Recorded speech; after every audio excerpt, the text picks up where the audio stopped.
Good morning, everyone. Welcome back to the session. Can you all see me? Vinapadutunda? Yes, am I audible to everyone? Yes. So welcome to the today's session. How are you all? How are you preparing? నిన్న క్లాస్లో జరిగిన discussion text book లో చదివారా? How many of you completed your textbook reading? Type in the comment section. ఏమన్నా doubts ఉన్నాయా? Do you have any doubts from yesterday's class? ఏమన్నా doubts ఉంటే we will discuss that in the end, ఓకేనా? ఇవాళ సెషన్లో లాస్ట్లో విల్ డిస్కస్, ఓకేనా? But before that నిన్న మనం ఏం డిస్కస్ చేసామండి? మనం ఒక మోస్ట్ ఇంపార్టెంట్ టాపిక్ డిస్కస్ చేసాం. అదేంటండి? Electoral bonds. టైప్ చేయండి అందరు కూడా కామెంట్ సెక్షన్ ఎలక్టోరల్ బాండ్స్ అని. అయితే ఏదైతే మన రిఫరెన్స్ బుక్ ఉందో, ఏదైతే మన టెక్స్ట్ బుక్ ఉందో లక్ష్మీకాంత్ బుక్ లో, దానిలో అన్ని పాయింట్స్ కూడా దానిలో ఇంక్లూడెడ్ లేవు. సో ఇవాళ మన క్లాస్లో ఏం చేస్తామంటే దానిలో లేని పాయింట్స్ అండ్ ఉన్న పాయింట్స్ ఇంకా ఎక్స్ట్రాగా ఎగ్జామ్కి ఎట్లా యూజ్ అవుతుందో అవి నేర్చుకుంది, ఓకేనా? రెడీయా? టైప్ చేయండి అందరు కూడా రెడీ అని. Type ready in the comment section. Let me share the PPT.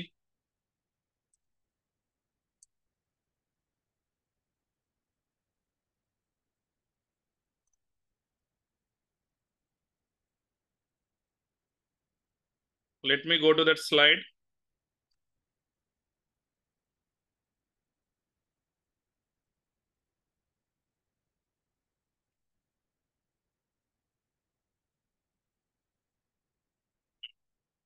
చూడండి, ఎలక్టోరల్ బాండ్స్ గురించి మన టీం వాళ్ళు ఒక మంచిగా ఒక ఇమేజ్ పంపించారు. ఇది సో అందరు కూడా చూడండి, మనం డీటెయిల్గా తెలుసుకుందాం. First let us understand what is electoral bonds. నిన్న ఆల్రెడీ మీ క్లాస్లో చెప్పాను, కాకపోతే ఇది మోస్ట్ ఇంపార్టెంట్ ఎగ్జామ్కి. ఎందుకంటే రీసెంట్గా సుప్రీంకోర్టు జడ్జిమెంట్ వచ్చింది కదా, అప్పటి నుంచి ఇది ఇంపార్టెంట్ అనమాట. సో మనం ఇక్కడ ఈ సెషన్లో ఏం చేయబోతున్నామంటే దాని యొక్క బ్యాక్గ్రౌండ్ డేటా తెలుసుకొని, ఇన్ఫర్మేషన్ తెలుసుకొని, దాని తర్వాత ఏం చేస్తాం, రీసెంట్ సుప్రీంకోర్టు ఎందుకు అలా చెప్పిందో కూడా చూద్దాం. ఫస్ట్ చూడండి, ఎలక్టోరల్ బాండ్ అనేది ఒక ప్రామిసరీ నోట్ అనమాట. ఫర్ ఎగ్జాంపుల్ లెటర్స్ మీరు 10 rupees promissory note, 50 rupees promissory note, 100 rupees promissory note చూసుంటారు కదా, ఆ ఫార్మాట్ లో అంటే అలా ఉంటది అని చెప్తున్నారు. అండ్ పాయింట్ నెంబర్ 2 చూడండి, electoral bonds are valid for 15 days from the date of issue. ఈ పాయింట్ మనకి టెక్స్ట్ బుక్ లో కానీ ఎక్కడ రిఫరెన్స్ బుక్ లో కానీ లేదు. అందరు కూడా టైప్ చేయండి 15 days అని. ఫర్ ఎగ్జాంపుల్ ఒక పర్సన్ కనుక, ఓకేనా, ఎస్బీఐకి వెళ్ళి ఎలక్టోరల్ బాండ్స్ కనుక తీసుకుంటే 15 days మాత్రమే వ్యాలిడిటీ అనేది ఉంటుంది అనమాట. అండ్ ఇంకొక మోస్ట్ ఇంట్రెస్టింగ్ పాయింట్ ఏంటి అంటే ఆ పర్చేజ్ కి, ఓకేనా, మనం కొంటున్నాం కదా ఆ ఎలక్టోరల్ బాండ్ ని, దానికి అప్పర్ లిమిట్ అనేది లేదండి. ఇది కూడా టైప్ చేయండి comment section. There is no upper limit. Exam లో అడుగుతారండి, దీని నుంచే స్టాటిక్ నుంచే they will prepare a question. There is a upper limit of 1 crore అంటారు. అర్థమైందా? There is no limit, no upper limit. కాకపోతే వీళ్ళు ఇష్యూ చేసేది మాత్రం 1000, 10,000, 1 lakh, 10 lakh, 1 crore. So exam లో గనక నో అప్పర్ లిమిట్ అంటే yes, it is a right statement. అయితే ఇక్కడ చూడండి, చాలా మంది ఏమనుకుంటారంటే ఎవరైతే డొనేట్ చేశారో వాళ్ళ యొక్క నేమ్స్ ఆబ్వియస్గా ఉండవు, ఎందుకంటే అనానిమస్ అనమాట, ఓకేనా. ఎవరైతే రిసీవ్ చేసుకుంటారో వాళ్ళ నేమ్ కూడా ఉంటుంది. సో ఆ ప్రామిసరీ నోట్ ఎలా ఉంటుంది అంటే, ఫర్ ఎగ్జాంపుల్ 1 crore పెట్టి ఎవరైనా కొన్నారనుకోండి ఎలక్టోరల్ బాండ్స్, కొన్న వాళ్ళ పేరు ఉండదు, ఎవరికి ఇస్తున్నామో కూడా మెన్షన్ చేసి ఉండదు అనమాట. ఇది most important point. There will be no donor name and also no receiver name. Direct తీసుకెళ్లి వాళ్ళు నచ్చిన పార్టీకి ఇచ్చేస్తారు, ఓకేనా. Let us see. మరి ఎవరు కొనగలరండి? టైప్ చేయండి any citizen of India. Citizen of India అనే టైప్ చేయండి. ఎందుకు ఇక్కడ ఈ పాయింట్ అంత స్ట్రెస్ చేస్తున్నామంటే, ఫర్ ఎగ్జాంపుల్ ఎవరైనా సరే ఫారెన్ సిటిజన్స్ ఉన్నారనుకో, వాళ్ళకి ఎలిజిబిలిటీ అనేది లేదు, గుర్తుపెట్టుకోండి. All the persons can buy అని ఇవ్వచ్చు ఎగ్జామ్లో, తప్పు. అండ్ ఇంకోటి ఏంటంటే సిటిజన్సే కాదు, కంపెనీస్, అవి ప్రైవేట్ అయినా పబ్లిక్ అయినా కోఆపరేటివ్స్ అయినా, ఓకేనా, ఏవైనా సరే చేయొచ్చు అనమాట. అయితే ఫారెన్ కంపెనీస్ మాత్రము డైరెక్ట్ కొనడానికి లేదు. ఇదే ఫర్ ఎగ్జాంపుల్ లెటర్స్ ఒక ఫారెన్ కంపెనీకి ఇండియాలో వాళ్ళకు సబ్సిడరీ ఉందనుకోండి, లెటర్స్ వాళ్ళు కొనొచ్చు. సో ఈ లైన్ అనేది మోస్ట్ ఇంపార్టెంట్, ఎగ్జామ్ లో మనని ట్విస్ట్ చేస్తాడు అనమాట. అర్థమైందా? Foreign companies are also are eligible అంటే that statement is a wrong statement. గుర్తుపెట్టుకోండి, ఎగ్జామ్ లో which among the following right regarding electoral bonds అని డైరెక్ట్ గా అడగొచ్చు. అర్థమైందా? నెక్స్ట్, అయితే మరి ఏ పొలిటికల్ పార్టీ తీసుకోగలదు దీని అంటే ఎవరైతే సెక్షన్ 29A టైప్ చేయండి, సెక్షన్ 29A అని. ఎవరైనా సరే కొత్త పార్టీ పెడుతున్నారు అనుకోండి, ఫస్ట్ వాళ్ళు రిజిస్టర్ చేసుకోవాలి కదా ఎలక్షన్ కమిషన్ దగ్గర.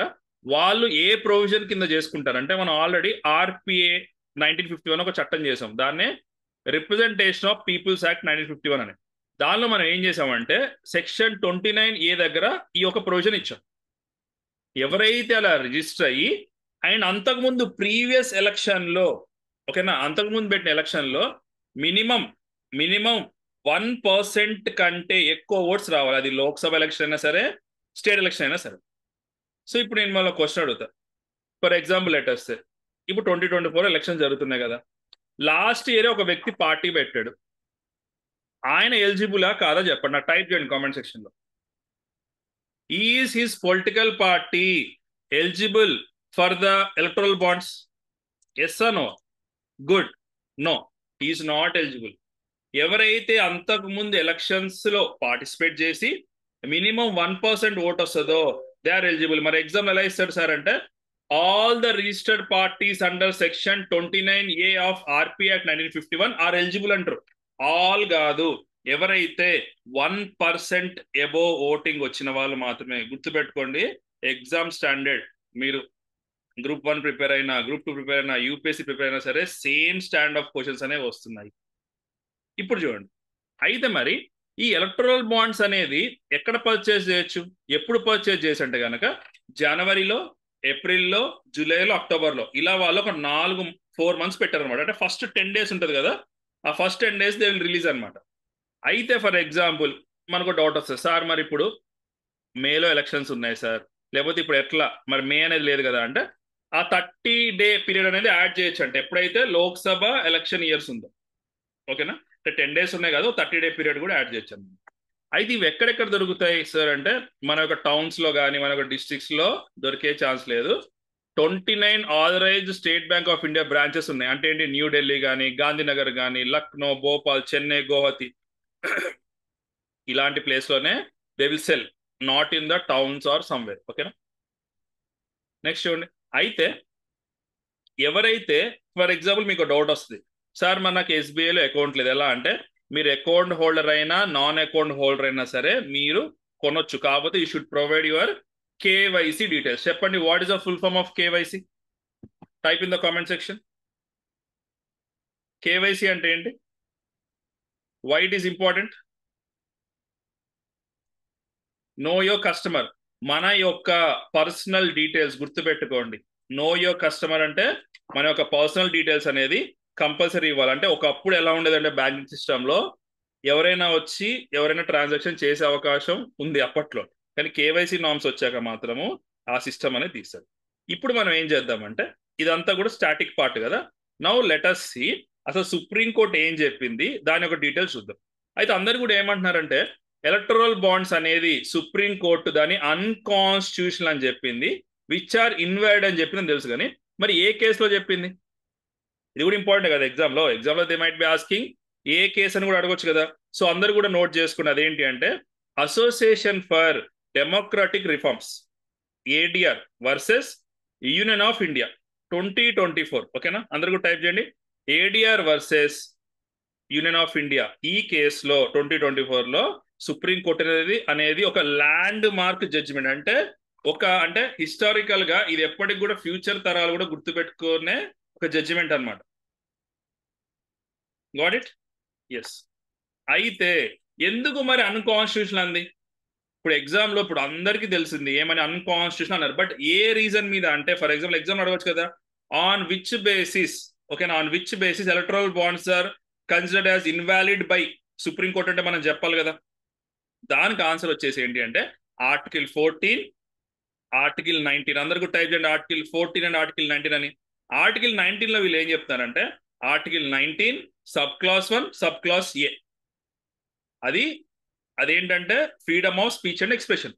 కానీ freedom of speech and expression కి ఇంకొక ఎక్స్టెన్షన్ ఉందండి. అదేంటండి right to information. Hope your understanding. ఏదైతే సమాచార హక్కు మనం ఉంది చూసారంటే మనకు ఒక రైట్ అని చూసారా, దానికి ఎగనెస్ట్ గా ఉంది. అండ్ ఆల్సో ఆర్టికల్ 14 అంటే ఒక ఈక్వాలిటీకి అది ఎగనెస్ట్ గా ఉండడం వల్ల ఏం చేశారంటే దే హ్యావ్ టోల్డ్, అంటే they have upheld, Supreme Court has upheld that these electoral bonds are invalid. అర్థమైందా? Now let us see. అయితే ఇప్పుడు చూడండి, మనకి ఇంకా ఏమేమి యాక్ట్స్ ని వీళ్ళు అమెండ్మెంట్ చేశారు బేసిక్ గా, అది కూడా మనం తెలుసుకుందాం. Now let us see. వీళ్ళు ఏమేమి అమెండ్ చేశారంటే section 29C of RPA act అంట. ఓకేనా? Section 29C of RPA act 1951 ప్రకారం ఏంటి అంటే 20,000 కంటే ఎబో ఉన్న ఏంటండి, మనం ఆల్రెడీ క్లాస్ లో డిస్కస్ చేసాం, అవునా కదా? ఏంటి ఎలక్ట్రల్ రిఫార్మ్స్ లో 20,000 కంటే ఎబో ఉన్న అన్ని ఫండ్స్ కూడా, డొనేషన్స్ కూడా కంపల్సరీ కూడా దే నీడ్ టు సబ్మిట్ అన్నమాట political parties election commission. Yes మాకు ఇంత వచ్చేసారని.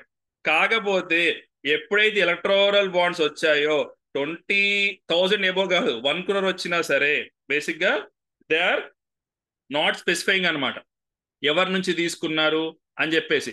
ఎంత తీసుకున్నారో చెప్తున్నారు కానీ ఎవరి నుంచి తీసుకున్నారు అనేది దే ఆర్ నాట్ డిస్క్లోజింగ్ అనమాట. ఇది కూడా అది వైలేషన్ అనేది జరుగుతుంది. అండ్ దీంతో పాటు ఏంటి అంటే బేసిక్ గా అంటే 2018లో లాంచ్ చేసినప్పుడు ఏం చేశారంటే ఈ ఆర్పి యాక్ట్ కి అమెండ్మెంట్ చేశారు, కంపెనీస్ యాక్ట్ 2013 కూడా అమెండ్మెంట్ చేశారు, ఇన్కమ్ ట్యాక్స్ కూడా అమెండ్మెంట్ చేశారు, and foreign contribution regulation act కూడా దే హావ్ అమెండెడ్. ఇప్పుడు ఒక్కొక్కటి చూద్దాం. ఆల్రెడీ మీకు ఆర్పిఏ యాక్ట్ ఎలా అమెండ్ చేశారో, ఎట్లా దాన్ని అంటే ఉన్న లిమిట్ 20,000 అబోవ్ ఉంటే కంపల్సరీ కూడా మెన్షన్ చేయాలి కదా ఎవరు ఇచ్చారో, అది తీసేశారు. సెకండ్ వచ్చేసి ఏంటి అంటే కంపెనీస్ యాక్ట్. ఆల్రెడీ మనం క్లాస్ లో ఏం విన్నామండి, అంతకుముందు ప్రీవియస్ క్లాస్ ఎంత చెప్పండి, 3 years వాళ్ళ ప్రాఫిట్ లో ఎంత ఇవ్వాలండి, 3 years average of their profits లో ఎంత పర్సెంటేజ్ అంతకుముందు డొనేషన్ కి ఇచ్చేవాళ్ళు. Type in the comment section everyone. Good good. ఏంటి 7.5 అంటే ప్రతి కంపెనీ కూడా 3 years యావరేజ్ అంటే ఒక ఇయర్ 1 crore వచ్చింది, next year 1 crore, next year 1 crore, అట్లా యావరేజ్ తీస్తే ఒకటి వస్తుంది కదా నెంబర్, 1 crore వస్తుంది కదా. దానిలో 7.5 కి మించి డొనేషన్ ఇవ్వద్దు. కానీ ఎప్పుడైతే వీళ్ళు ఈ ఎలక్ట్రల్ బాండ్స్ తీసుకొచ్చారో దే హ్యావ్ రిమూవ్ దట్ అనమాట. అంటే ఎంతైనా ఇవ్వచ్చు, అంటే అన్లిమిటెడ్ గా ఒక కంపెనీ ఫండ్ చేయొచ్చు. అప్పుడు ఏమొద్దు అలా ఫండ్ చేసినప్పుడు there will be an obligation on the party. దాన్నే కోర్ట్ ఏమన్నదంటే క్విడ్ ప్రోకో. టైప్ చేయండి అందరూ కూడా. క్విడ్ ప్రోకో అంటే ఏంటండి, నువ్వు నాకు ఇది ఇస్తే నేను నీకు ఇది ఇస్తా. ఇట్స్ లైక్ ట్రాన్సాక్షన్ అనమాట. అలాంటి అవకాశాలకి దారి తీస్తా అని చెప్పేసి అందనమాట. అండ్ నెక్స్ట్ వచ్చేసి ఏంటి అంటే ఇన్కమ్ ట్యాక్స్ యాక్ట్ 1961 ప్రకారం కూడా దే హ్యావ్ అమెండెడ్. ఏంటి అంటే ఏవైతే డొనేషన్స్ వచ్చాయో అవన్నీ కూడా ట్యాక్స్ ఫ్రీ. అంటే ఏంటి, దానిపైన ట్యాక్స్ రిలీఫ్ అనేది వస్తుంది అనమాట. ఇవన్నీ రీజన్స్ ని దృష్టిలో పెట్టుకొని సుప్రీంకోర్టు ఏం చెప్పిందండి, it is considered as unconstitutional. అర్థమైందా? How many of understood? These are the points which are not present in our reference book. Yes? అంటే ఇప్పుడు for example let us say right to information ప్రకారం ఏంటి, మనకి information కావాలి. ఎవరిచ్చారు, ఎంత ఇచ్చారో ఆ పార్టీ ఒక అకౌంట్ లో సపరేట్ అకౌంట్ క్రియేట్ చేసుకుంటారు. వాళ్ళు చెప్తారు మాకు ఇంత ఎలక్టోరల్ బాండ్స్ వచ్చాయని చెప్పి. కాకపోతే what they are not disclosing అంటే they are not disclosing who has given that. అయితే లెట్ us see ఏ పార్టీకి ఎంత వచ్చా చూద్దాం. ఓకేనా? ఫస్ట్ చూడండి, ఉన్న వాటిలలో అందరికంటే మోర్ దెన్ 55%, అంటే కొన్ని ఆర్టికల్స్ లో న్యూస్ లో ఏంటంటే 60% అన్నారు. అంటే మోర్ దెన్ 50% ఆర్ 55% అనేది బీజేపీ అనే పార్టీకి వచ్చింది.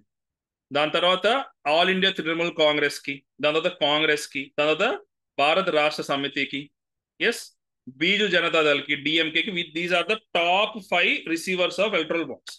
ఎందుకంటే ఆల్రెడీ గవర్నమెంట్ చట్టం చేసింది, వీళ్ళు తీసుకున్నారు. అండ్ సుప్రీంకోర్టు ఇప్పుడు ఇన్వాలిడ్ అని చెప్పింది. సో ఇన్ని రోజులు తీసుకుంటూనే ఉన్నారు వీళ్ళందరూ కూడా. అయితే ఎవరెవరు ఇచ్చారు ఎక్కువ టాప్ కంపెనీస్ అంటే future gaming and hotel services private limited అనే ఒక కంపెనీ ఉందంట. They have given the highest. Next చూడండి మెగా ఇంజనీరింగ్.